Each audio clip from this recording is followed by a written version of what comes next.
ভগবত ভক্তজন, বর্তমানে আমাদের আলোচ্য বিষয় কঠোপনিষদ প্রথম অধ্যায়ের দ্বিতীয় বল্লী। আমরা এই বল্লীর 6 নম্বর মন্ত্র থেকে সমবেতভাবে পাঠ করব। তার আগে শান্তি মন্ত্র। ওম সহনা ভবতু সহনৌ ভুনাক্তু সহ বীর্যং করবাবহৈ তেজস্বিনাবধীতমস্তু মা বিদ্বিষাবহৈ। ওম শান্তি শান্তি শান্তি। ওম নমো ভগবতে বৈবস্বতায় মৃত্যবে ব্রহ্মবিদ্যাচার্যায় নচিকেতসে চ। প্রথম অধ্যায়ের দ্বিতীয় বল্লীর 6 নম্বর মন্ত্র।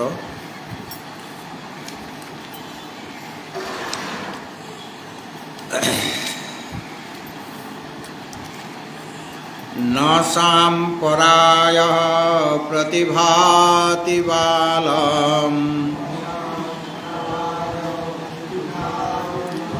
প্রমাদ্যন্তাং বিত্তমোহেন মূঢ়াঃ। অয়ং লোকো নাস্তি পর ইতি মানি পুনঃ পুনর্বশমপদ্যতে মে। শ্রবণায়াপি বহুবীর্যো ন লভ্যঃ শৃণ্বন্তোপি বহবো ইয়ং ন বিদ্যুঃ।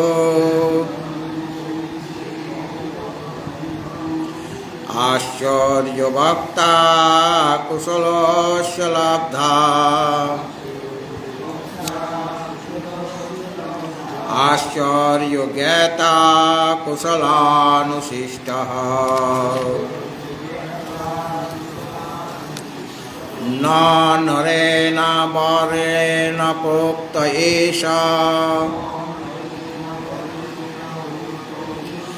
সুবিজ্ঞেয় বহুধা চিন্তমানঃ।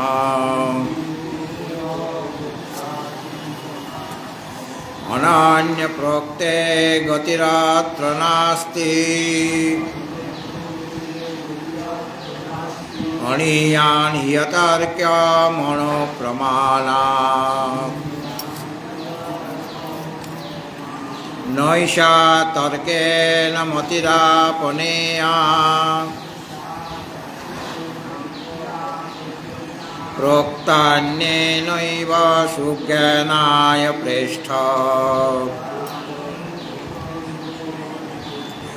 इयं त्वमापः सत्यधृतिर्वतासि तादृग्नु भूयान्नचिकेता प्रष्टा।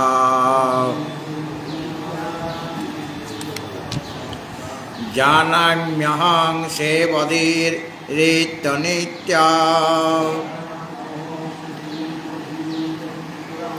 न ध्रुवै प्राप्यते हि ध्रुवं तत्। ततो मया नाचिकेतश्चितोऽग्नि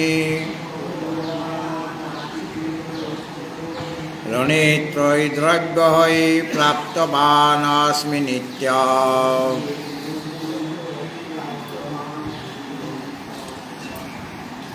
আগের 9 নম্বর মন্ত্রে বলা হয়েছিল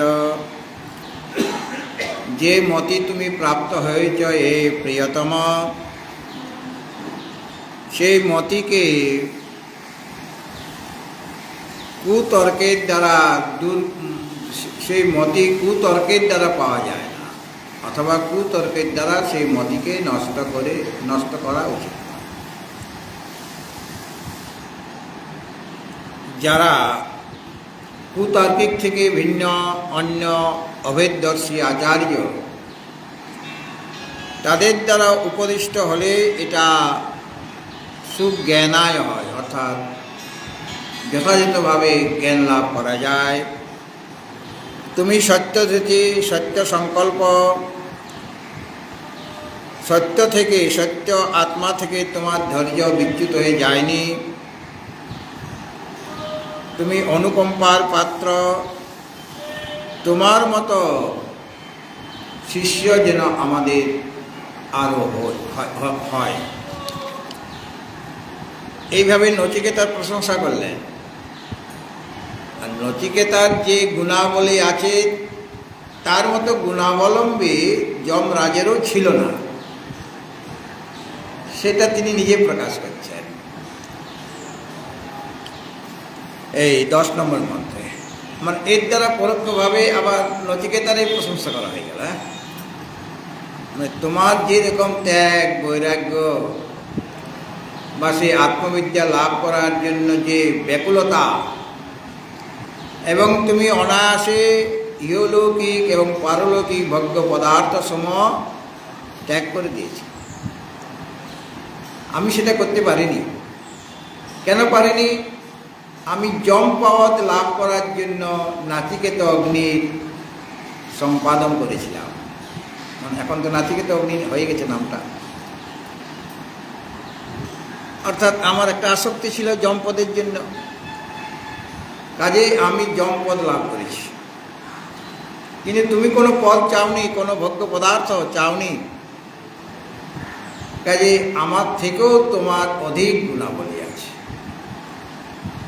পরবর্তীকালে যমরাজ যমপদ প্রাপ্ত হয়ে তিনি আরাধনা করে আত্মবিদ্যা লাভ করেছিলেন। সেইটাই বলছেন এখন। জানাম্যহং সেবধীরিত্য নিত্যং নহ্যদ ধ্রুবৈ প্রাপ্যতে হি ধ্রুবং তৎ ততো ময়া নাচিকেতশ্চিতোগ্নি রণেত্রৈ দ্রব্যৈ প্রাপ্তবান অস্মি নিত্যম। যমরাজ বলছেন যে দেখো নচিকেতা, একটা জিনিস আছে তার নাম সেবধি। সেবধি মানে নিধি। জানামি অহং সেবধি। সেবধি মানে গুপ্ত ধন আর কি।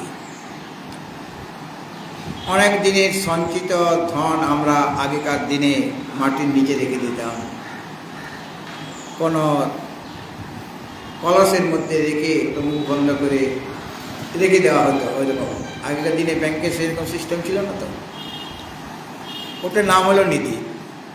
ওই নিধিটা মানে ওই যে গুপ্তধন যিনি রেখেছিলেন তিনি হয়তো ওটা ভোগ করে যেতে পারলেন না, কিন্তু তার পরবর্তী যে বংশধর আসবে তারা যখন খোঁজ পাবে, মাটি খুঁড়তে খুঁড়তে কোনো রকমভাবে খোঁজ পেয়ে গেল,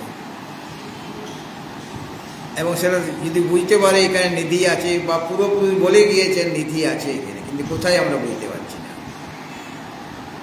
তো পরবর্তী বংশধর সেটা হয়তো আবিষ্কার করলো নিধিটা।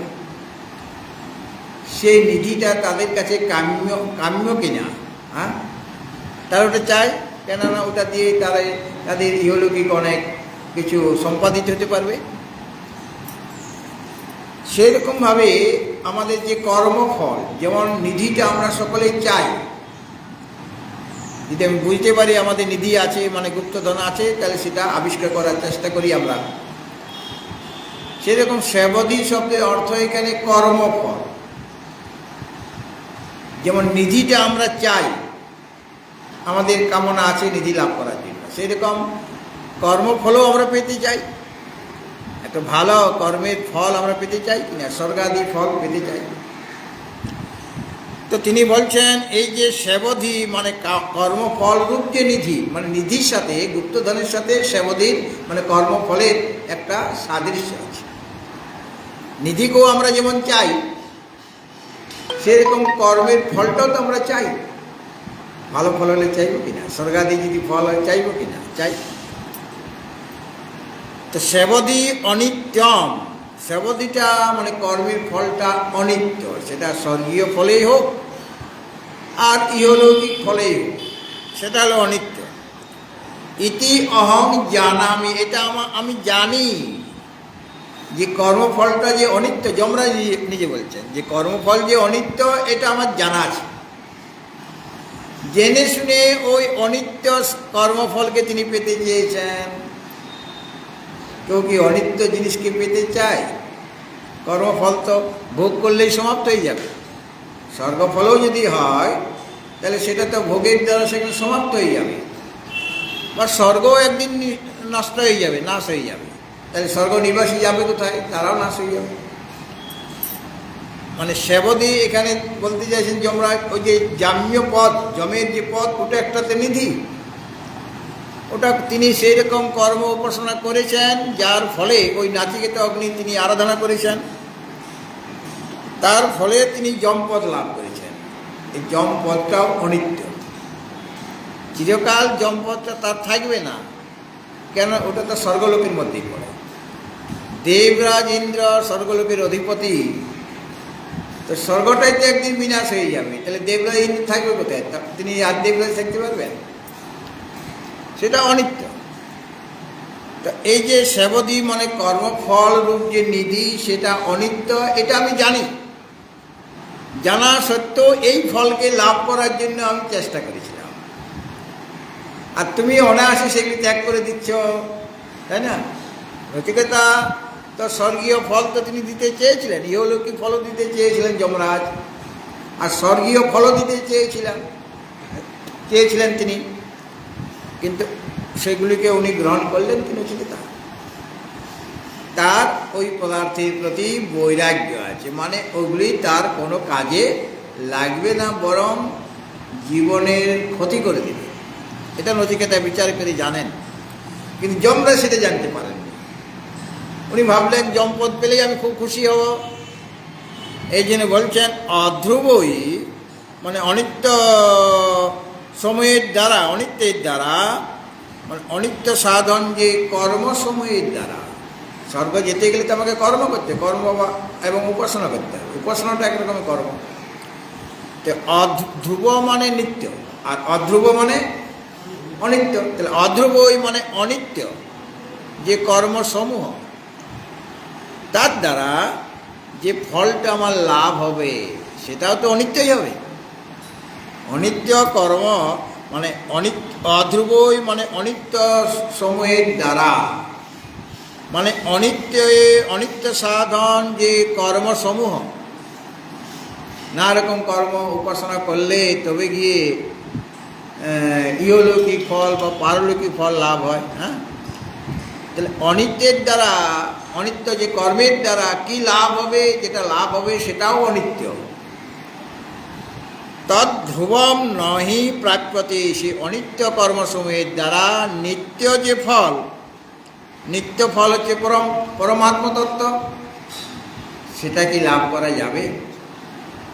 কেননা অন্যত্র উপনিষদে বলা হয়েছে ন কর্মণা ন প্রজয়া, অন্য উপনিষদে মানে কৈবল্য উপনিষদে, ন কর্মণা ন প্রজয়া ধনেন ত্যাগে নৈকে অমৃতত্ব মানসো।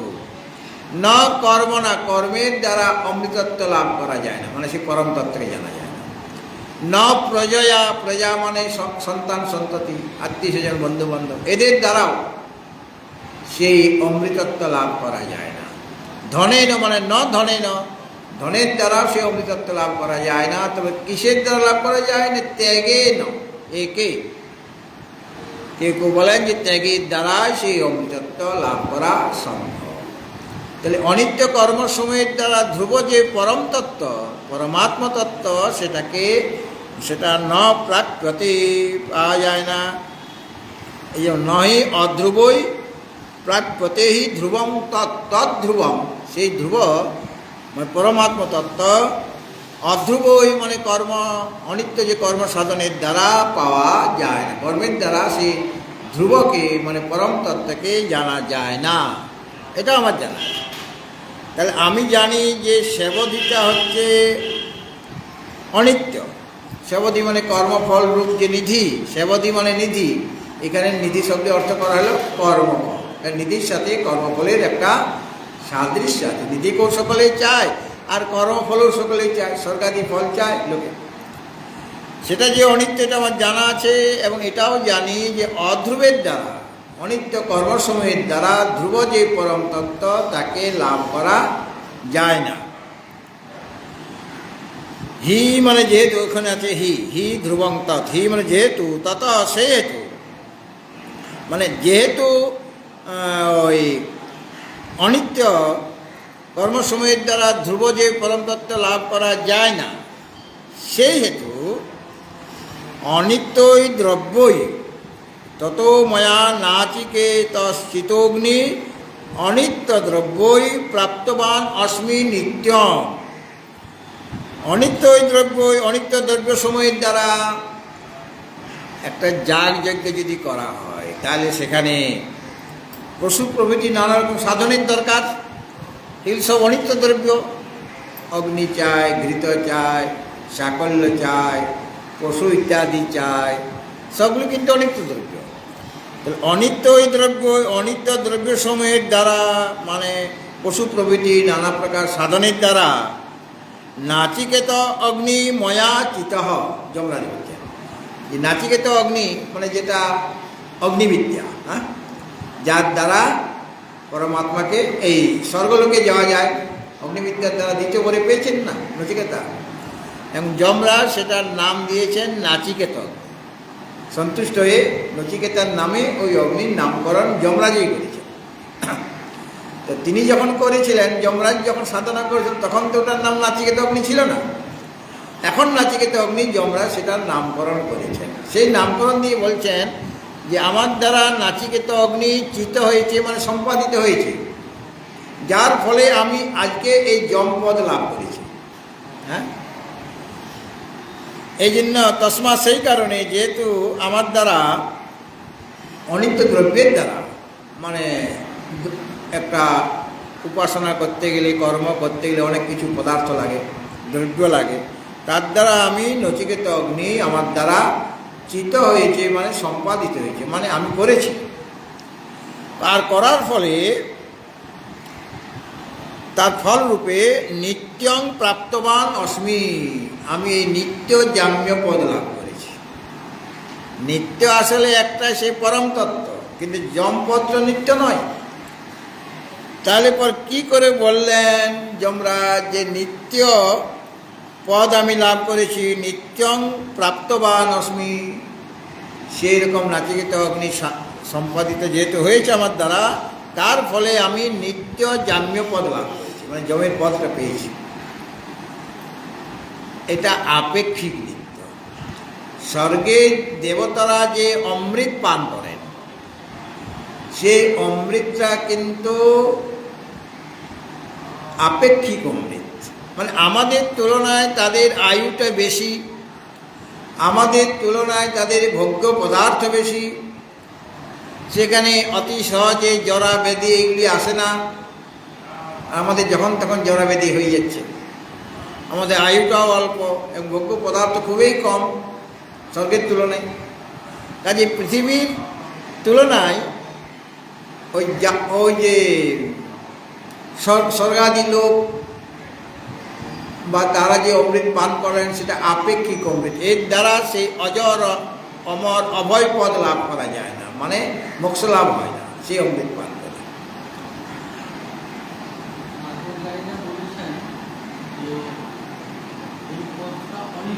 হ্যাঁ, যমপদ অনিত্য, কিন্তু এখানে হ্যাঁ নিত্য পদ। এই জন্য বলছি এটা আপেক্ষিক নিত্য, মানে সব সময়ের জন্য নিত্য নয়। অর্থাৎ আমাদের তুলনায় ওটা নিত্য বলে মনে হয়। যেমন আমিও ধনী, আপনিও ধনী, কিন্তু আমার তুলনায় আপনার ধনসম্পত্তি বেশি আছে। তাহলে আপনার দৃষ্টিতে আমি তো গরিব হয়ে গেলাম, ওনার দৃষ্টিতে আমি ধনী, আমার চেয়ে টাকা কম। তাহলে ওনার দৃষ্টিতে আমি ধনী, আবার আমার দৃষ্টিতে আপনি ধনী, আপনার দৃষ্টিতে আমি গরিব। কেন? আপনার তুলনায় আপনার অর্ধেক টাকাও আমার নাই। তাহলে আমাকে অন্যরা ধনী বলছে ঠিকই, কিন্তু আপনার দৃষ্টিতে আমি গরিব হয়ে গেলাম, হলাম কি না? এটা আপেক্ষিক ধনী হয়েছি আমি।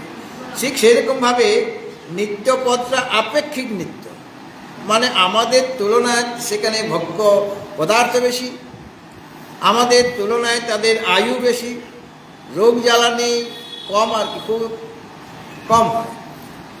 এই তুলনায় ওটাকে বলা হচ্ছে আপেক্ষিক নিত্য, মানে সম্পূর্ণ নিত্য নয়, পারমার্থিক নিত্য নয়। আর পরম তত্ত্বটা মানে আপেক্ষিক নিত্য নয়, কাউকে অপেক্ষা করে না। হ্যাঁ, মানে পরম তত্ত্ব মানে কারোর তুলনায় সে নিত্য তা নয়, সে এমনিতেই নিত্য, মানে তার থেকে নিত্য আর কমে। আর তিনি সর্বদাই আছেন। আর এই যমপদ তো সর্বদা থাকবে না, যম লোকেই থাকবে না, ওটাও নষ্ট হয়ে যাবে। কিন্তু আমাদের তুলনায় আমাদের ব্রহ্মাজির আয়ুটা কীরকম আমরা কল্পনাই করতে পারি না। মনে করি যম ব্রহ্মাজি অজর অমর, এইরকম মনে করি। আমাদের দিকে মশাদের যদি মন থাকতো, মশাদের আয়ু কত, 15 দিন 20 দিন হবে। সেই তুলনায় আমরা মনে করুন 100 বছর বাঁচি। তাহলে একটা মশা যখন আমার রক্ত পান করে, আমি তাকে মারতে যাচ্ছি, তখন সেই মশা বলতে পারে যে আমার 14 পুরুষ তোমার রক্ত পান করে এসেছে। 14 পুরুষ করে অনেক অনেক পুরুষ, মানে পরম্পরাক্রমে তোমার রক্ত আমরা পান করে এসেছি, আমার পুরো পুরো বংশধর পান করে এসেছে, আমি তাদেরই একজন সন্তান। এখানে তোমার শরীরে রক্তে আমার অধিকার আছে, তুমি আমাকে মারতে আসছে কেন? সাবধান, মারবে না আমাকে। হ্যাঁ, কেননা মশার আয়ুর তুলনায় আমাদের আয়ুটা অনেক বেশি কিনা। তাহলে মশাগুলি মনে করতে পারবে এই যে মানুষগুলি না, এরা অমর, এদের মৃত্যু নাই তাদের দৃষ্টিতে। সেরকমভাবে আমাদের দৃষ্টিতে যমপদটা নিত্য, কিন্তু এটা আপেক্ষিক নিত্য, চিরকাল যমপদও থাকবে না। এই জন্য নিত্য বলতে এখানে আপেক্ষিক নিত্য বলে বুঝতে হবে, ঠিক আছে? এবং আমি ওই নাচিকেতা অগ্নি আমার দ্বারা যেহেতু সম্পাদিত হয়েছিল, কাজে আমি কি পদ পেয়েছি? জাম্য পদ পেয়েছি। সেটা আপেক্ষিক নিত্য। আর তুমি যেটা চাইছো পরম তত্ত্ব, ওটা তো এমনিতেই নিত্য, সর্বদাই রয়েছে, ওটা কোনোদিন বিনাশ হবে না, এটা তো বিনাশ হয়ে যাবে। আপেক্ষিক নিত্য এটা বিনাশ হয়ে যায় একদিন একদিন, কিন্তু যেটা শুধু নিত্য সেটা কাউকে অপেক্ষা করে না, যার নিত্য তার জন্য সে চিরকাল আছে। এই হলো পার্থক্য। তো যমরাজ যে যমপত্রে পেয়েছেন, এটা যদিও যমরাজ নিত্য বলেছেন, কিন্তু বুঝে নিতে হবে ওটা আপেক্ষিক নিত্য। তাহলে এখানে পরোক্ষভাবে তিনি যে তার চেয়ে তার গুণ যে কম, কারণ নচিকেতা মানে আমি যেগুলি চেয়েছিলাম আগের জন্মে, সেইগুলি অনায়াসে নচিকেতা মানে তুচ্ছ বলে জ্ঞান করছে। তাহলে আমার চেয়েও তুমি অধিক গুণবান কিনা? যদিও বর্তমানে যমপদ লাভ করার পরে আমি এটা বুঝতে পেরে সাধনা করে, মানে শ্রবণ মন নির্দেশন করে ব্রহ্মবিদ্যার আচার্য হয়েছি। হ্যাঁ, তাই না? এখন তো তিনি হয়েছেন ব্রহ্মবিদ পুরুষ হয়েছেন, কিন্তু তার আগে তো ওটা তিনি ওই অধ্রুব যে অনিত্য পদার্থের দ্বারা জাম্যপদ লাভ করার জন্য চেষ্টা করেছিলেন, মানে নাচিকেতা অগ্নি সম্পাদন করেছেন, যার ফলে বর্তমান জীবনে তিনি যমপদ লাভ করেছেন। এটা আমার ভুল হয়ে গেছে, এখন বুঝতে পারছি কাজটা ভালো হয় না, কেননা আমার কাজটা খুব কঠিন কাজ, নিষ্ঠুর কাজ। সকলকে দণ্ড দেওয়াটা সবচেয়ে বড় কঠিন কাজ। কোনো শিক্ষক তার প্রিয় ছাত্রছাত্রীদের মারতে চায় না, কিন্তু এমন পরিবেশ, এমন পরিস্থিতি তৈরি হয়ে যায় যে না মেরে পারে না। কোনো মা বাবা চায় কি তার এই সুকোমল সন্তানের প্রতি আঘাত করা? কেউ চায় না, কিন্তু বাধ্য হয়ে যায় অনেক সময়। মা বাবা হওয়া অনেক কঠিন কাজ। তাদের মনের মধ্যে যেমন স্নেহ মায়া মমতা আছে, সেরকম তিরস্কার করারও অধিকারও আছে। আর তিরস্কার করতে তার ভালো লাগে না আসলে, কিন্তু বাধ্যই করতে হয়। ছেলেরা পড়ছে না, এই পর খেলাধুলা নিয়ে মেতে আছে, এখন বর্তমান যুগে মোবাইল নিয়ে মেতে আছে, তখন মা বাবার মনে ক্রোধ হবে কিনা? তারা তাদের বকাঝকা করবে কিনা? কিন্তু বকাঝকা করার ইচ্ছা তো তার নাই, ভালো লাগে না ওই কাজটা। সেরকম যমরাজ বলছেন যে আমি যে কাজটা পেয়ে যমপদে পেয়ে গেলাম, একটা বিরাট পদ, সেই পদ সকলে পায় না, আমি পেয়েছি। এখন দেখছি যে এই পদে থাকা কাজগুলি করা খুব কঠিন কাজ, মানে নিষ্ঠুরতার কাজ। হ্যাঁ, সেটা আমার ভালো লাগে না। কতদিন করতে হবে জানি না, যতদিন জীবন আছে, শরীর আছে, ততদিন তাকে এই কাজটা করে যেতে হবে। যদিও তিনি ব্রহ্মবিদ হয়ে গিয়েছেন, তথাপি কাজটা তার ছাড়া যাবে না, কাজ তাকে করে যেতে হবে। কেন এতদিনের জন্য তাকে ওই কাজটা করার জন্য জম্পদ দেওয়া হয়েছে। আর তোমার মতো শিষ্য তো খুব কম আসে আমার কাছে। তোমাকে পেয়ে যে আনন্দটা আমি লাভ করেছি, ব্রহ্মীর পুরুষ তারাও আনন্দ পান। তারা যে বিদ্যাটা জানেন, সেই বিদ্যাটা যদি অন্যকে দেওয়া যায়, তাতে করে একটা আনন্দ হয় কি না?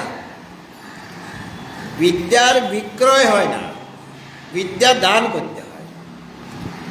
আগেকার দিনে গুরুকুলে সব রাজার ছেলে, জমিদারের ছেলে, গরিবের ছেলে সব যেতে পড়তে, কিন্তু রাজার ছেলের কাছ থেকেও ফি নাই, অ্যাডমিশন ফি। এখন তো স্কুল ভর্তি হতে গেলে অ্যাডমিশন ফি, অমুক ফি, তমুক ফি, মানে 50,000 টাকা আগেই ছাড়ো। এখন সে নার্সারিতে ভর্তি 50,000 টাকা আগে।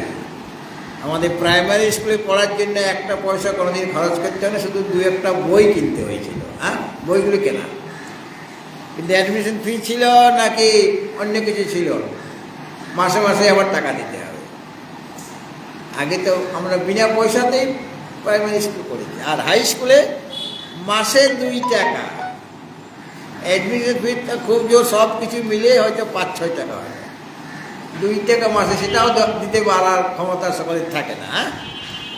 আর গুরুকুলে তো খাওয়া দাওয়াও ফ্রি, হোস্টেল ফ্রি, খাওয়া দাওয়া করবে, জামা কাপড় তোমার চাই, ওখানকার পরিচ্ছদ আলাদা, পোশাক সব গুরুদেব দেবেন, থাকা খাওয়া, লাইট খরচ, পাখা টাকা ওই সময় হয়তো ছিল না, ওই তাল গরম লাগলে তাল পাতার বাতাস খাও। হ্যাঁ,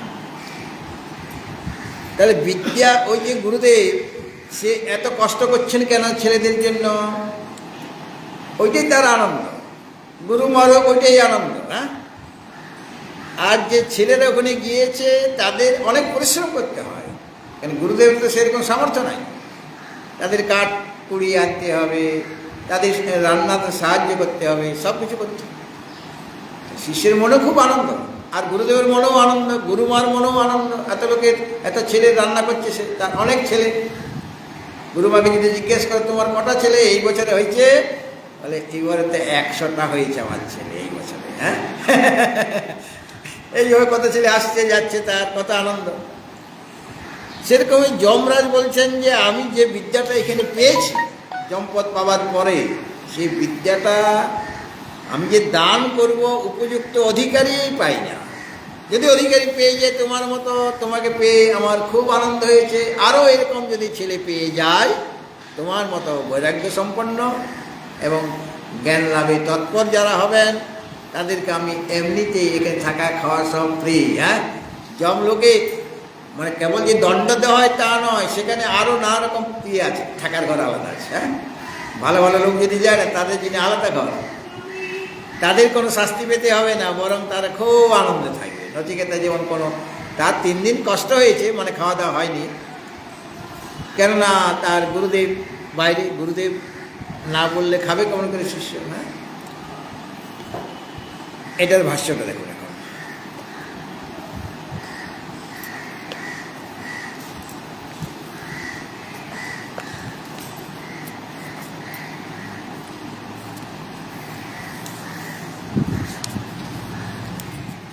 পুনরপি তুষ্ট আহ,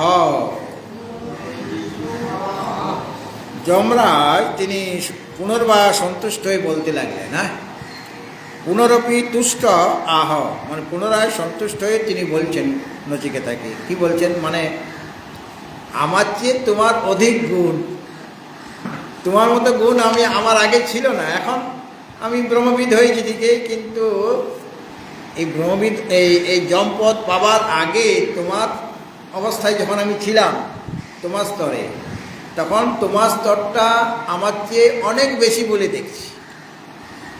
মানে গুরুদেব শিষ্যকে মাঝে মাঝে হিংসা করছে, বলে দেখো তোমার এত গুণ আর আমার তো এত গুণ ছিল না। তুমি যে অবস্থায় এখন আছো। ওই সময়ে আমার তো এইরকম অবস্থা ছিল না, আমি অনেক লোভী ছিলাম, তোমার তো কোনো লোভেই নাই। আর আমি তো অনেক লোভ, তোমার চেয়ে অনেক গুণে লোভী ছিলাম। আমি চাইলাম একেবারে জম্পদ, তাহলে কতখানি লোভী আমি, স্বর্গলোক চেয়েছি আমি, এবং একটা লোকের আমি আধিপত্য চেয়েছিলাম। তুমি তো সেটা চাও নেই, তুমি অনায়াসে সেগুলি ফিরিয়ে দিয়েছি। আমি তো দিতে চেয়েছিলাম অনেক কিছু তোমাকে, বিনা কর্মের দ্বারাই পাওয়া যেত। আমি তো ব্রহ্মিক পুরুষ, আমার একটা বিরাট ক্ষমতা আছে, সে ক্ষমতা অনুসারে আমি ওটা দিতে চেয়েছিলাম, কিন্তু তুমি অনায়াসে সেইগুলি আমাকে ফিরিয়ে দিয়েছ। আর কি বলেছ, তবৈব বাহা তব নৃত্য গীতে, তোমার কাছে এই বাহন থাক, নাচ গান তুমি দেখো, আমার এগুলো দরকার নেই, আমার নাচ গান দেখা হয়ে গেছে অনেক, আর দেখব না। এই জন্য পুনরায় সন্তুষ্ট হয়ে বলছেন,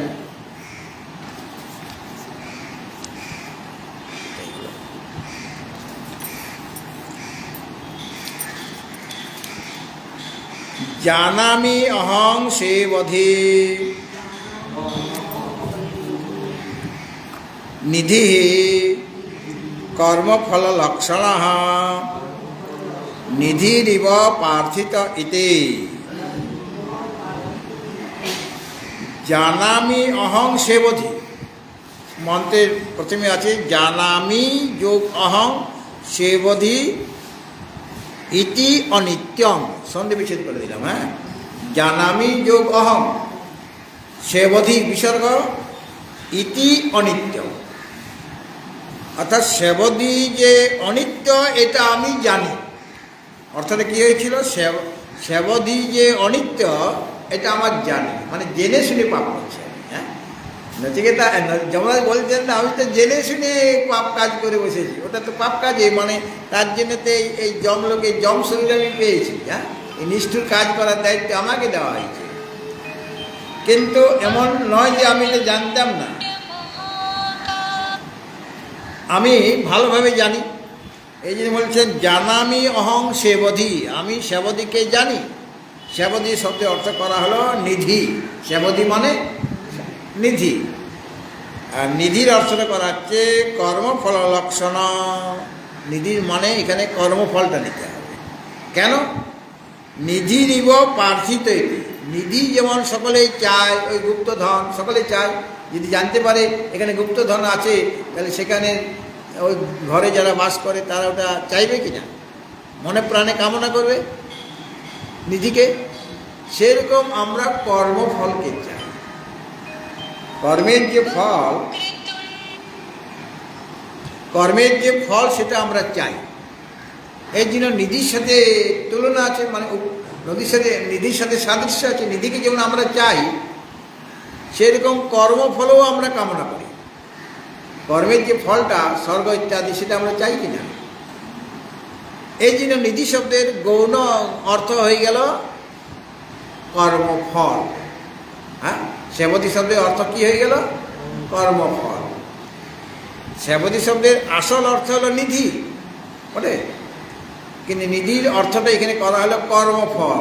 কেন কর্মফল অর্থটা করা, যেমন সিংহ মানবকাহ, এই শিশু মানবক মানে শিশু, এই শিশুটি সিংহ, এই শিশুটা কি সিংহ? সিংহের যে শৌর্য বীর্য আছে সেইরকম এই বালকটির মধ্যে সেই রকম সুরতা বীরতা আছে বলে তাকে সিংহের সাথে তুলনা করা হচ্ছে, কিন্তু শিশুটা সিংহ হয়ে যায় না। ঠিক সেরকমভাবে নিধি যেমন সকলে প্রার্থনা করে মানে চায়, ঠিক সেইরকমভাবে কর্মফলও লোকে চায়। কর্ম করেছে তার ফলটা সে চাইবে না। এই জন্য নিধি শব্দের অর্থ কী করে দেওয়া হলো, কর্মফল। কর্মফল লক্ষণ নিধির ইব প্রার্থিত, নিধির মতোই লোকে এটা প্রার্থনা করে মানে চায়। অসো অনিত্যম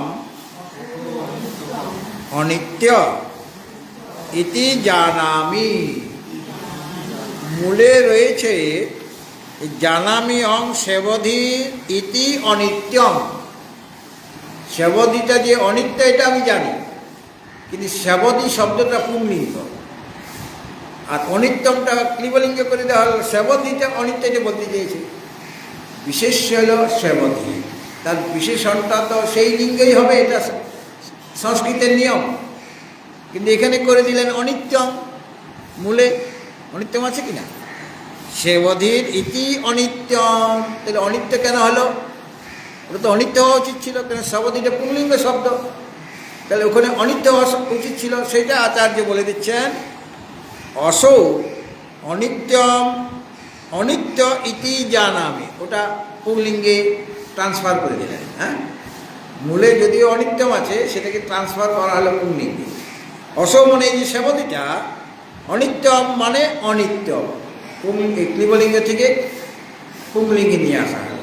ইতি জানামি, এটা আমি জানি। হ্যাঁ, কেননা ওটা তো শ্রুতিশাস্ত্র, উপনিষদ তো শ্রুতি, শ্রুতিতে সাধারণ ব্যাকরণের মতো নিয়ম মেনে চলবে না, তার নিয়ম কিছু আলাদা আছে। হ্যাঁ, এই জন্য কোথাও যদি কোনো বিশেষ পণ্ডিত ব্যক্তি যদি কোথাও ভুল প্রয়োগ বলে করে মনে করুন, তাহলে আমরা বলি এটা আর্ষ প্রয়োগ, ছান্দস প্রয়োগ। হ্যাঁ, ছন্দে ওইরকম করা যায়, যেখানে পুংলিঙ্গ হওয়া উচিত ছিল সেটা ক্লিবলিঙ্গ করে দিলেন, কিন্তু ভাষ্যকার বা টিকাকারগণ সেটা ঠিক করে দেবেন। গীতা তো অনেক সময় ওইরকম পাওয়া যাবে। হ্যাঁ, গীতার মধ্যে আছে। তাহলে অসৌ মানে এই যে সেবধিটা অনিত্যম, সেটাকে পুংলিঙ্গে ট্রান্সফার করে দিলে অনিত্য ইতি জানামি। অর্থাৎ এটা যে অনিত্য মানে কোনটা অনিত্য? সেবধি মানে এই যে জমপদ, এটা তো কর্মফল আমার, এটা যে অনিত্য এটা আমি জানি। তারপরে বলছে নহি যস্মাৎ, মানে হি শব্দের অর্থ হলো যস্মাৎ, যেহেতু এখানে একটা হি আছে। নহি অধ্রুবই প্রাপ্যতেই ধ্রুবং তৎ, এখানে একটা হি শব্দ আছে, ন হি অধ্রুবই। হ্যাঁ, সন্ধি বিচ্ছেদ করলে কি দাঁড়াবে? ন হি অধ্রুব, হি মানে যস্মাৎ মানে যে কারণে। হ্যাঁ, সেটা এখানে বলে দিলেন। ন হি, হি শব্দের অর্থ বলে দিলেন যস্মাৎ। হ্যাঁ, ন হি যস্মাৎ অনিত্যই অধ্রুবই ইয়ৎ নিত্যং ধ্রুবং তৎ, তৎ আছে তো নাকি, তৎ প্রাপ্যতে পরমাত্মাক্ষ সেবধি।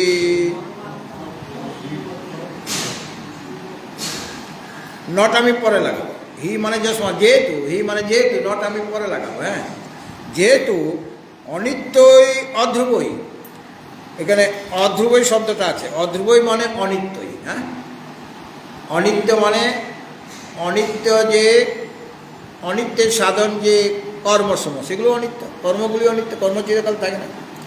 তাহলে অনিত্যই মানে অধ্রুবই, যস্মাৎ যেহেতু অনিত্যই মানে অধ্রুবই, যৎ নিত্যম ধ্রুবম, যেটা নিত্য, মানে ধ্রুব মানে নিত্য, ধ্রুব শব্দের অর্থটা আগেই করে দিলেন। হ্যাঁ, ওখানে মূলে আছে অধ্রুবই, তার অর্থটা কি? অনিত্যই। আর ধ্রুবই মানে নিত্যই, ধ্রুব শব্দের অর্থ নিত্য।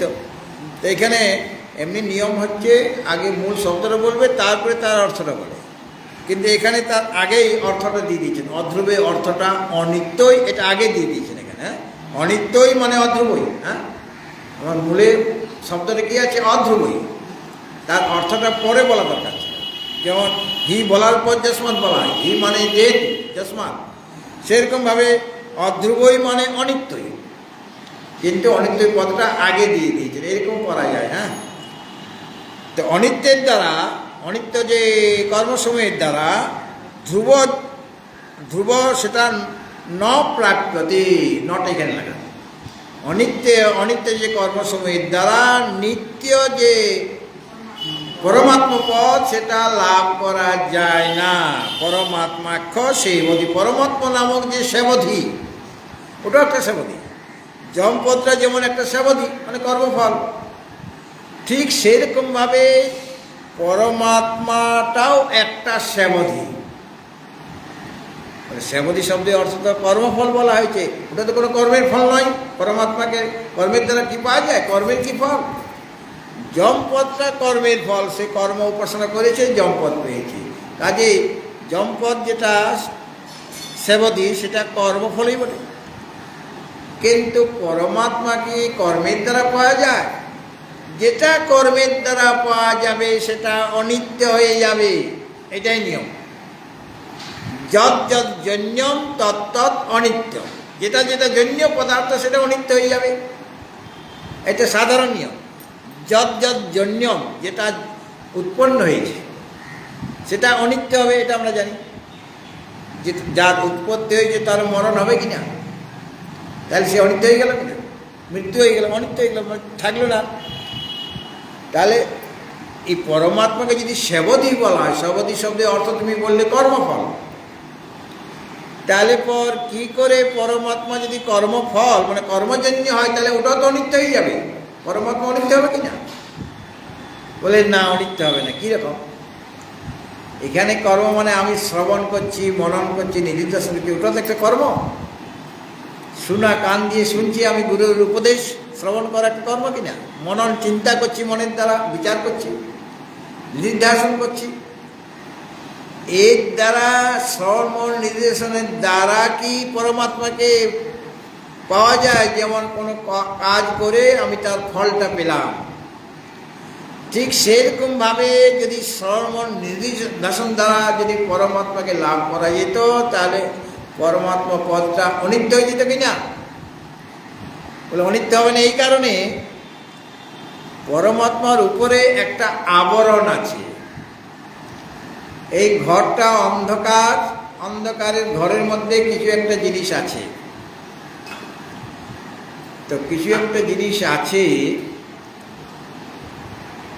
লাইট আমি জ্বালালাম, লাইটের দ্বারা কি হলো, অন্ধকার যে ঘরটা ছিল সেই অন্ধকারটা দূর হলো, কিন্তু সেই বস্তুটা তো আগের থেকেই ছিল, ছিল কি না? কিন্তু সেগুলিকে আমি দেখতে পাচ্ছিলাম না। কেন? অন্ধকার, এই অন্ধকার সেগুলোকে ঢেকে রেখেছি, এই জন্য দেখতে পাচ্ছিলাম না। যখনই অন্ধকার আমি দূর করে দিলাম লাইট দিয়ে, আলো দিয়ে, তখন যে বস্তুগুলি পূর্ব থেকে এই ঘরের মধ্যে ছিল সেটি আমার কাছে প্রকাশিত হয়ে গেল। সেটা তো লাইট জ্বালার জন্য উৎপন্ন যে বস্তুগুলো, এগুলো তো বলা যায় না। ঠিক সেরকমভাবে অজ্ঞানের দ্বারা পরমাত্মা আবৃত ছিল, এই জন্য পরমাত্মাকে আমি প্রাপ্ত হইনি আগে। কিন্তু যখনই শ্রবণ মন নির্দেশন করলাম, তার দ্বারা কি হলো, পরমাত্মা প্রকাশিত হচ্ছে না, এর দ্বারা অজ্ঞানের আবরণটা দূর হয়ে যাচ্ছে, আর পরমাত্মা আপনা আপনি প্রকাশিত হয়ে যাচ্ছে আমার কাছে। তাহলে শ্রবণ মন নির্দেশনের ফলটা কি না, আবরণটাকে দূর করা। কে আবৃত করে রেখেছিল? অজ্ঞান। তাহলে অজ্ঞানটা সে দূর করে দেবে। অজ্ঞান দূর হয়ে গেলে তার ভিতরে যে পরমাত্মা ছিলেন তিনি আমাদের কাছে প্রকাশিত হয়ে যাবেন। ওটা তো ওটার ফল নয়, পরমাত্মা তো আগের থেকে আমার মধ্যে ছিল। আমি সচ্চিত আনন্দ, এটা তো আগের থেকে আমি ছিলাম। আমার গলাতে সোনার হার আছে, কিন্তু অন্য কোনো চাদরের দ্বারা, উত্তরের দ্বারা সেটা ঢাকা পড়ে গেছে। আমি ভাবলাম যে সোনার হারটা আমার হারিয়ে গেছে, কিন্তু আঁচলটা বা উত্তরীয় সরালেই সোনার হার দেখা যায়। সোনার হাত আগের থেকে ছিল, সেটাতে কোনো জন্য পদার্থ না, আগের থেকে আমার গলাতেই ছিল, কণ্ঠেই ছিল। ঠিক সেরকমভাবে ওই পরমাত্মার উপরে যে আবরণটা আছে, আমার চোখে ক্যাটারেক্ট পড়েছে, ক্যাটারেক্ট হয়ে গেছে। ডাক্তারে কি করে, আসলে একটা আবরণ পড়ে যায়, ছানি পড়ে যায়, মানে একটা পর্দা পড়ে যায়। ডাক্তারের কাজ হচ্ছে পর্দাটাকে সরিয়ে দেওয়া। মানে পর্দাটা সরিয়ে দিলে আমার চোখটা আগের থেকেই আছে, চোখটা এখন দেখতে পাচ্ছে না। কেন? পর্দাটার জন্য দেখতে পাচ্ছে না। পর্দাটা সরিয়ে দিলেন ডাক্তার অপারেশন করে, তখন আমি দেখতে পাবো। আর চোখের যদি জ্যোতি কমে যায় তখন তার জন্য লেন্স দেওয়া হবে, পর্দাটা তিনি সরিয়ে দিচ্ছেন। ঠিক সেরকমভাবে পরমাত্মা তো আগের থেকেই রয়েছে। যার চক্ষু একদম নষ্ট হয়ে গেছে তাকে অপারেশন করে ডাক্তার কি ভালো করতে পারবেন, দেখাতে পারবেন? অন্য জায়গা থেকে চক্ষু যদি পাওয়া যায়, মনিটর, সেটা লাগালে তবে গিয়ে সে তিনি দেখতে পাবেন। হ্যাঁ, কিন্তু যে একদম অন্ধ হয়ে গেছে তাকে অপারেশন করে ভালো করা যাবে না। অন্য কেউ চক্ষু যদি দান করে তখন সেই চক্ষুটা লাগালে সে দেখতে পাবে। তো এখানেও সেরকমভাবে পরমাত্মা তো আগের থেকেই, পূর্ব থেকেই আছেন, কিন্তু তার উপরে আবরণ পড়ে গেছে, অজ্ঞানেন বৃতং জ্ঞানম, অজ্ঞানের দ্বারা জ্ঞানে আবৃত হয়ে থাকে, যার জন্য সেই পরমাত্মা আমাদের কাছে প্রকাশিত হচ্ছিলেন। শ্রবণ মনন নির্দেশন কি করলেন? ওই আবরণটা সরিয়ে দিলেন, তাহলে পরমাত্মা আপনা আপনি প্রকাশিত হয়ে গেল আমার কাছে। সেটা কর্মজন্য তো হলো না। যদি কর্মজন্য হতেন তাহলে ওটা অনিত্য হয়ে যেত। আর ওটা তো পরম ধন, সেবধি মানে তো নিধি। পরমাত্মায় আসলে পরম রত, পরম ধন তো ওইটাই। কাজেই এখানে বলছেন ওই অনিত্য মানে অনিত্যের সাধন, যে কর্মাদির দ্বারা ধ্রুব যে পরমাত্মা তাকে লাভ করা যায় না, কর্মের দ্বারা তাকে পাওয়া যায় না। সে পরমাত্মাকে সেবধি, পরমাত্মা নামক যে সেবধি, সেবধি মানে এখানে কর্মফল নয়, সেবধি মানে ধন বা ওই অর্থে, অর্থাৎ তার আবরণটা দূর হয়ে যাবে। যে আবরক হয়েছিল যে অজ্ঞান, সেই অজ্ঞানকে দূর করবেন কে? ওই শ্রবণ নির্দেশ। যস্তু অনিত্য সুখাত্মকং, মানে দুই রকম সেবধি আচার্য দেখাচ্ছেন। একটা হচ্ছে আনন্দাক্ষ সেবধি, আনন্দস্বরূপ সেবধি, ওটা পরমাত্মা। আর একটা হচ্ছে সুখাত্মক সেবধি, অনিত্য সুখাত্মক সেবধি। একটা নিত্য সুখাত্মকং সেবধি হচ্ছে পরমাত্মা, যে নিত্য। আর একটা অনিত্য সুখাত্মকং সেবধি হচ্ছে এই জমপদটা বা স্বর্গপদ। হ্যাঁ, যস্তু অনিত্য সুখাত্মকং সেবধি, বলো, যেটা কিন্তু অনিত্য সুখস্বরূপ যে সেবধি, মানে এই যে জমপদটা, হ্যাঁ, ওটা কর্মফল তো। এই যে সেবধিটা, ওটা অনিত্য সুখাত্মক, ওটা চিরকাল থাকে না, অনিত্য। ওটা সুখস্বরূপ বটে। আমরা চেয়েছিলাম, যমরাজ বলতে আমি চেয়েছিলাম, আনন্দস্বরূপ বলেই চেয়েছিলাম, কিন্তু ওটা অনিত্য সুখাত্মক, মানে চিরকাল ওই সুখটা থাকবে না, কেননা জমপদ্র একদিন থাকবে না আমার। অনিত্য সুখাত্মক সেবধি স এব অনিত্যই দ্রব্যই প্রাপ্যতেহি, সেটা কিন্তু স এব মানে ওই যে অনিত্য সুখাত্মক যে সেবধি মানে জমপদ, সেটা অনিত্য দ্রব্যই প্রাপ্যতে, অনিত্য দ্রব্যের দ্বারা, মানে পশু প্রভৃতি যে দ্রব্য আমার লাগে ওটা উপাসনা করার জন্য, তার দ্বারাই লাভ করা যায়। যত হি মানে যত, যত মানে যেহেতু, তত তসমা, সেই কারণে ময়া জানতা অপি, মানে আমি জানলো, এই কথাটা আমি জানি যে আমি মানে অধ্রুবের দ্বারা, মানে অনিত্য কর্মসমূহের দ্বারা নিত্য যে পরমাত্মা নামক সেবধি তাকে পাওয়া যায় না। কি পাওয়া যায়? অনিত্য সুখাত্মক সেবধি পাওয়া যায়। অনিত্য কর্মের দ্বারা কি পাওয়া যাবে? সেটা অনিত্য হবে। অনিত্য সুখাত্মক সেবধি যে জমপদ, সেটা পাওয়া যায়, এটা আমি জানি। এই যেমন সেই যে সএব মানে ওই যে সেবধি, সেটা অনিত্যই দ্রব্যই প্রাপ্যতে, অনিত্য দ্রব্যের দ্বারা পাওয়া যায়। ই মানে যত, যেহেতু ওটা পাওয়া যায়, তত মানে সেই হেতু ময়া জানতা অপি, আমি এটা জানলেও নিত্যম অনিত্য সাধনের ন প্রাপ্যতে ইতি, মানে নিত্য অনিত্য সাধনের দ্বারা নিত্যকে পাওয়া যায় না, এটা আমার জানা আছে।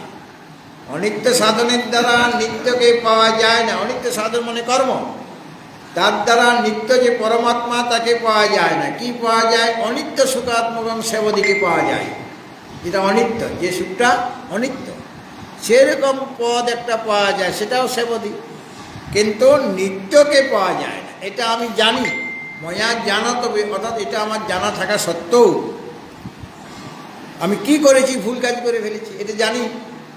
জেনে শুনে আমি ভুল কাজ করেছি। একটা লোকে করে না জেনে ভুল কাজ করা এতটা দোষের নয়, কিন্তু জেনে শুনে যদি ভুল কাজ করে, ওটা তো যমরাজ জানেন যে আমি যে পদটা চাই ওটা অনিত্য পদ, যে পদটা আমি চাইছি, যার জন্য আমি এত কর্ম উপাসনা করছি, সেটা অনিত্য পদ, এবং যে ওখানে যে সুখ, সেটা অনিত্য সুখাত্মক সেবধি। হ্যাঁ, এটা জানা সত্ত্বেও আমি কিন্তু ভুল কাজ কি করলাম, যে নাচিকেত চিত অগ্নি, নাচিকেত অগ্নি, যেটা যমরাজের নাম দিয়েছেন, অগ্নিবিদ্যাকে নাচিকেত অগ্নি বলেছেন, সে অগ্নি আমি আমার দ্বারা সম্পাদিত হয়েছে, মানে ওই উপাসনা আমি করেছি। অনিত্যই দ্রব্যই পশ্চাদিবি, অনিত্য দ্রব্য যে পশু আদির দ্বারা স্বর্গসুখ সাধনভূত অগ্নি নির্বর্তিত ইত্যর্থ।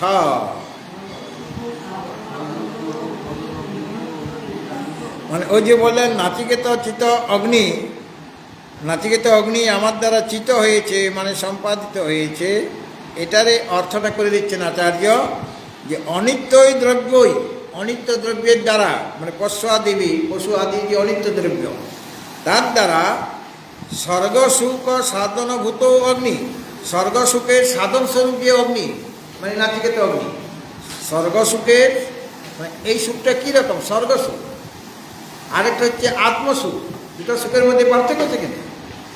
একটা হলো স্বর্গসুখ, সেটা তো ক্ষীণে পূর্ণে মর্তলোক বিশান্তি হয়ে যাবে কিনা, ওটা অনিত্য। আরেকটা আছে আত্মানন্দ, সেটা নিত্য। কিন্তু আমি অনিত্য দ্রব্যের দ্বারা মানে পশু আদি দ্রব্যের দ্বারা স্বর্গসুখের সাধনভূত যে অগ্নি মানে নাচিকেত অগ্নি, সেটা চিত মানে নির্বর্তিত, ওই চিত শব্দটা আছে না, চিত মানে নির্বর্তিত, মানে আমার দ্বারা নির্বর্তিত হয়েছে মানে সম্পাদিত হয়েছে। তাহলে আমি জেনে শুনেই ভুল কাজটা করেছি, জেনে শুনেই আমি স্বর্গসুখের সাধন স্বরূপ যে নাচিকেত অগ্নি আমি সম্পাদন আমি করেছি, এবং জানি ওটা অনিত্য, ওটা চিরকাল থাকবে না।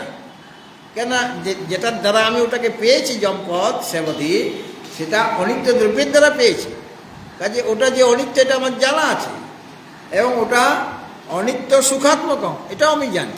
জেনে শুনে আমার দ্বারা নাচিকেত অগ্নি সম্পাদিত হয়েছে। নাচিকেত অগ্নি মানে অনিত্য দ্রব্যের দ্বারা স্বর্গসুখের সাধন স্বরূপ যে অগ্নি অগ্নি অগ্নি নাচিকেত অগ্নি, সেটা আমার দ্বারা সম্পাদিত হয়েছে।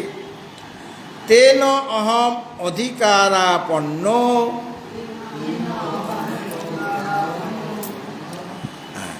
তেন অহম অধিকারাপন্ন, ওটা বলেছি তোমরা, নিত্যং জাম্যং স্থানম স্বর্গাখ্যং নিত্যম আপেক্ষিকং প্রাপ্তবান অস্মি। তেন তার দ্বারা, ওই যে নাচিকেত অগ্নি আমি সম্পাদন করেছি, তার দ্বারা আমি অধিকারাপন্ন মানে যমপদের অধিকার লাভ করেছি, যম লোকের অধিকার আমি লাভ করছি। অধিকার আপন্ন মানে প্রাপ্ত হয়েছি। হ্যাঁ, কিসের দ্বারা? ওই যে নাচিকেত অগ্নি মানে স্বর্গসুখের সাধন স্বরূপ নাচিকেত অগ্নি, সেটা আমার দ্বারা সম্পাদিত হয়েছে। তার ফলে অহম অধিকারাপন্ন, আমি ওই অধিকার সম্পন্ন হয়ে মানে আমি অধিকার পেলাম, যম পদটা আমি পেলাম, একটা অধিকার হলো, বা যম লোকের আমি প্রধান হলাম, এরকম অধিকারপন্ন হয়ে নিত্যম জাম্যং স্থানম, নিত্য যে জাম্য স্থান মানে জাম্য পদ মানে স্বর্গাক্ষম, যার অপর নাম স্বর্গ, যম লোকটা একটা স্বর্গের মধ্যে পড়ে। এই যে নিত্যম সেটা আপেক্ষিকম বলে দিলেন আচার্য। কারণ ভুল হতে পারে যে একবার বলছেন এটা অনিত্য, আবার বলছেন নিত্য। নিত্যটা এখানে আপেক্ষিক নিত্য, মানে আমাদের তুলনায় ওটা নিত্য বলে মনে হয়, আমাদের অপেক্ষায়, মর্ত্যলোকের অপেক্ষায় যমপদটা আপেক্ষিক নিত্য। হ্যাঁ, এই জন্য বলে দিলেন আপেক্ষিক, নিত্যং আপেক্ষিকং প্রাপ্তবান অস্মি। সেই নিত্য আপেক্ষিক যে নিত্য জাম্যপদ, সেই জাম্যপদটা আমি লাভ করেছি। আর তুমি অনায়াসে সেই পদ স্বর্গসুখের সাধন স্বরূপ যে কর্ম, তুমি স্বর্গ সুখেই তুমি চাইছো না, স্বর্গ যে ভোগ্য বস্তুগুলি সেটা তুমি চাইছো না, মানে আমি তোমাকে দিতে চাইলেও তুমি প্রলোভিত হও নাই। কিন্তু আমি তো প্রলোভিত হয়ে গিয়েছো, আমি জেনে শুনে এই ভুল কাজটা করেছি। তারপর আমি যে এখন তোমাকে উপদেশ দিচ্ছি, আমি ব্রহ্মবিদ্যার আচার্য হয়েছি, আগে আমাকে ব্রহ্মবিদ হতে হয়েছে, এখানে আমি সাধনা করেছি। সাধনা করে আমি বুঝতে পেরেছি আমার যে ভুল কাজ হয়ে গেছে, যখন ফলটা পেলাম এটা তো আপেক্ষিক নিত্য, হ্যাঁ, এটা সত্যিকারের নিত্য নয়, আর শুক্র চিরকাল থাকবে না, আমি তো পরম সুখ পেতে চাই, নিত্য আনন্দ পেতে চাই, তখন তিনি আরাধনা করে আত্মবিদ হলেন। আগের জন্মে যমরাজের যে অবস্থা আর বর্তমানে নচিকেতার অবস্থা অনেক গুণে ভালো। তার মানে যমরাজ তার শিষ্য নচিকেতাকে প্রশংসা করলেন যে তুমি তো আমার থেকেও বেশি মানে গুণবান, অনেক যোগ্য অধিকারী তুমি। আসলে তাই, যেমনভাবে আমরা যখন আশ্রমে আসি তখন আমরা গীতার নাম শুনেছি, গীতা পড়তে জানতাম না, আশ্রমে এসে গেছি সাধু হওয়ার জন্য। আর এখন তো অনেক ছেলে মেয়েদের দেখছি যে তারা স্কুল কলেজে পড়ছে, কিন্তু ওরা বলে দেবে পরিত্রাণায় সাধূনাং বিনাশায় চ দুষ্কৃতাং ধর্ম সংস্থাপনার্থায় সম্ভবামি যুগে যুগে বলে দেবে। কী করে বলছে? মহাভারত দেখি, আগেকার দিনে মহাভারত প্রথমে দুটা বলতে না, দুটা শ্লোক, পরিত্রাণায় সাধূনাং বিনাশায় চ দুষ্কৃতাং, তার আগে যদা যদা হি ধর্মস্য গ্লানির্ভবতি ভারত, একদম ওদের মতো সুর করে বলে দেবে। হ্যাঁ, একদম কোনো ভুল হবে না, একদম মহাভারতের যে সুর সেই সুরে বলে দেবে। তারপরে এখন বাচ্চা বাচ্চা শিশুরা ওই সমস্ত বলে, গীতার শ্লোকগুলি বলে দিচ্ছে। আমরা তো বাচ্চা বয়সে গীতার নামেই শুনিনি, হ্যাঁ, একটু বড় হওয়ার পরে শুনেছি। তাহলে আমাদের তুলনায় এখনকার আধুনিক যুগের ছেলেমেয়েরা অনেক উন্নত কিনা? হ্যাঁ, তা সেরকমভাবে যমরাজ তার শিষ্যের প্রশংসা করছেন পরোক্ষভাবে যে তুমি তো আমাকে অনেকগুলো ভালো, তুমি যে আত্মবিদ হবেই এই বিষয়ে কোনো সংশয় নেই। আমার উপদেশ পেয়ে তুমি যে নিত্য সেবদী যে পরমাত্মা তাকে যে লাভ করবে এই বিষয়ে কোনো সংশয় আমার মধ্যে নাই। আর তুমি কিছুক্ষণের মধ্যে সেই সেবদী আমার কাছে আছে। সেবদী মানে পরম রতন, যে পরমাত্মা বিদ্যা, সে বিদ্যা আমার কাছে আছে, সেটা আমি তোমাকে এখনই প্রদান করব। শিষ্যকে গুরু দান করে। ওম সহনা ভবতু সহনো ভুনাক্তু সহ বীর্যং করবাবহৈ তেজস্বিনাবধীতমস্তু মা বিদ্বিষাবহৈ। ওম শান্তি শান্তি শান্তি। হরি ওম শ্রী গুরুভ্যো নমঃ। হরি